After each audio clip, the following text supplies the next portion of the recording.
We're here today to discuss Title VI of the Higher Education Act. This act was first known as the National Defense Education Act. It was established back in 1958 during the Cold War, when folks here in Washington realized that our students are woefully ill-equipped in their knowledge of foreign languages and cultures, and were ill-equipped to compete against the Soviet threat. So the goal was to create regional or area study centers in Asian, African, Middle Eastern, etc. within many college campuses.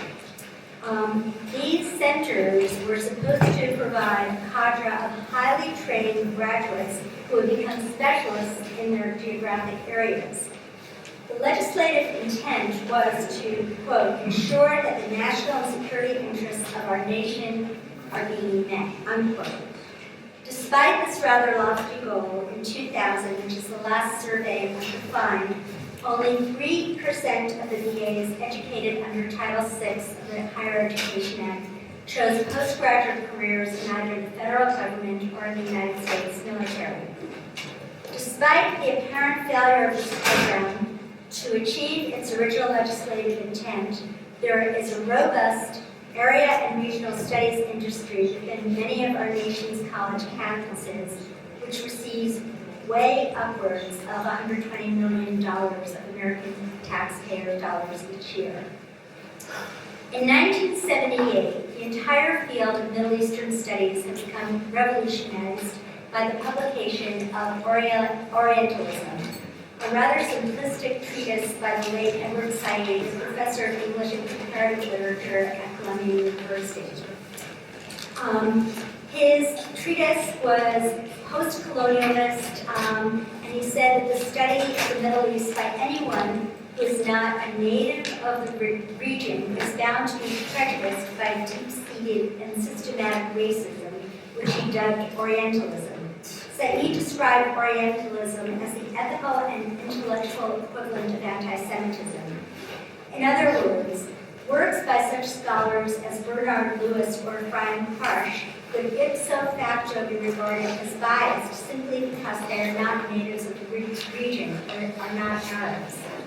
The Saidian paradigm has become the predominant intellectual prism through which most leading academics and their students see the world. A sort of groupthink is set in the academy.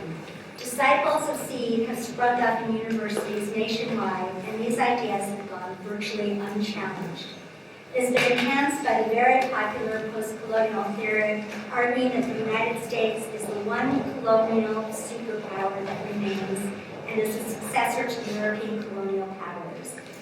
What has emerged in the academy in the ensuing years has been a sort of welding together of political polemic and scholarship. There are quite a few professors in the American Academy who believe it is their responsibility not to be objective, but to review their students with a particular, one-dimensional political point of view.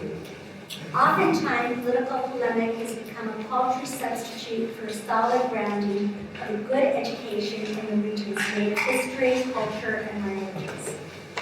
This view, prevalent in most universities, is imbued with the moral relativism and postmodernism of today, along with the self-inflicted guilt that America has a multitude of sins to atone for. America is held responsible for victimizing the people throughout the globe, particularly the Middle East, and through its proxy, Israel.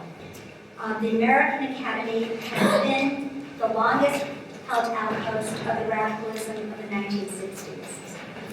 It is extremely difficult, if not impossible, as a student to be able to survive many of these programs without buying into the rigid anti-American and anti-Israeli dogma in the classroom. What is even more disturbing, however, is that in order for these universities to collect the funds from the Department of Education, they are required within the legislation to do outreach seminars in the form of workshops for either librarians or for teachers from kindergarten through 12th grade. These biases, therefore, are being transmitted to our public and private school teachers, most of whom are deferential to the academic elite of university professors. There's been a pernicious trickle-down effect that these biases have to our nation's youngest and most vulnerable students. In order to correct these biases, in 2008, I have worked very, very hard together with Stanley Kurtz of National Review Online and Martin Kramer, who had written the seminal book on this issue, Ivory Towers on Sound, to pass some amendments to Title VI of the Higher Education Act.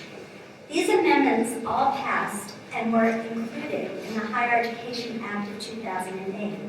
They included, 1, the requirement for the Secretary of Education to consult with a wide range of government agencies to find out what are the languages of national need.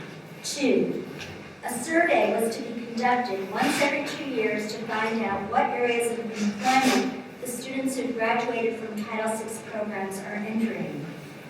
This was supposed to have been a subtle reminder to the university that the money had been appropriated for a specific purpose. There was also a separate section that required the Secretary to look at the record of placing graduates into the fields of our nation's need. 3, many sections throughout the amendments that had passed reflected the need for the Secretary of Education to study how programs on Title VI reflect diverse perspectives and encourage a wide range of views. These amendments were passed 6 years ago and is now a part of our federal law. We are very curious. Has the Department of Education complied with the law and consulted with the government and with its government agencies to determine what languages are important for students to learn to best serve the national security interests of our nation? 2, has the Department of Education conducted any surveys to determine where graduates of Title VI programs are employed? Has the Secretary of Education made any attempt whatsoever to determine where our graduates from these programs are working and whether or not they benefit the national interests or the security interests of the United States of America? 3, and finally, throughout the legislation, there are numerous references to the need for the Secretary of Education to study how programs under Title VI reflect diverse perspectives and encourage a wide range of views. Has there been any effort whatsoever to reflect and encourage the marketplace of ideas within the classroom and a diversity of views? Has the Department of Education required this when universities come back to the trough for refunding? Or is this yet another provision of the law that is being ignored wholesale?